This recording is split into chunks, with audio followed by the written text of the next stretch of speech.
We got a response to a Freedom of Information Act request this morning about an investigation into Colonel Brian Pearl. Pearl commands the 4th Brigade Combat Team. That's a 3,500 soldier unit at Fort Carson that is now in Afghanistan. On March 1st, Pearl was suspended from his role as a commander over an investigation that the Army didn't want to talk about at the time. This response we got to the Freedom of Information Act shows us what was going on. What happened was 3 female soldiers, a captain and 2 lieutenants, came forward and claimed that in a sexual harassment, in a sexual assault prevention training class, Pearl was insensitive toward victims of sexual assault and exhibited behavior that they found to be discriminatory toward women. The Army took this quite seriously, suspending Pearl from command right before his unit heads to war. This is a step I've never seen over more than a decade of covering the military, and talking to experts, including generals around the town, they've never seen it either. So this was some big doings. The Army brought up a colonel from Fort Hood, Texas, to investigate the case. They interviewed 39 witnesses, including 32 women who'd been in the class with Pearl. At issue was whether he essentially said that victims of sexual assault were responsible for what happened to them. This is a very touchy issue for the military right now at large.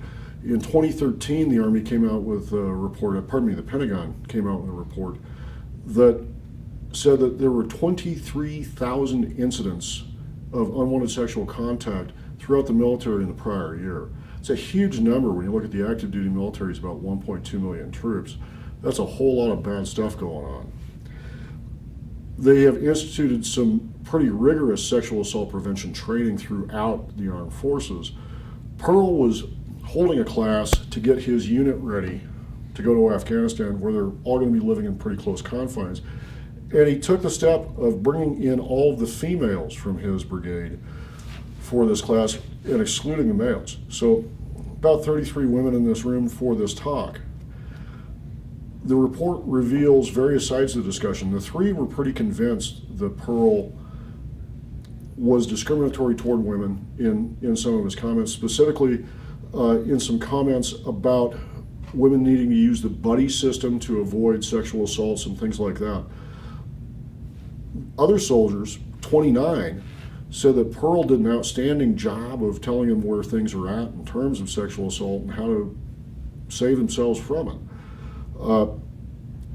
The bottom line is Pearl was completely cleared of all charges in this case. One of the issues that came up was about restricted reporting versus unrestricted reporting. Pearl, in his talk to the soldiers, called for unrestricted reports.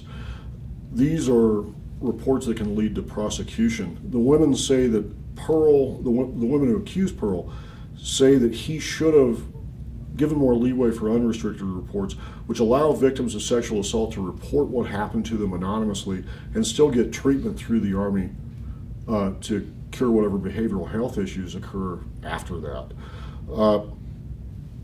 Obviously, as a commander, he came down on the side of unrestricted reporting because he wants to charge these guys, is what he said in the report.